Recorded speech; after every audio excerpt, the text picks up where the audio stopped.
Hello, in front of me I have OUKITEL WP6 and I'm gonna show you how to change the screen timeout settings on this device.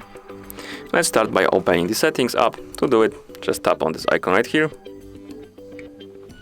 In the settings, let's scroll down and select display. And here we have sleep option. Let's tap on it. And now you can select one of the options. Basically, you can select 15 seconds, 30 seconds, 1 minute, 2 minutes, 5 minutes, 10 minutes, and 30 minutes. Select what you like, for example, 15 seconds.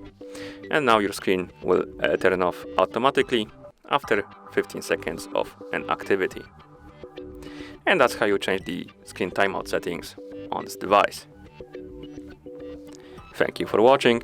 If you found this video helpful, please consider subscribing to our channel and leaving the like on the video.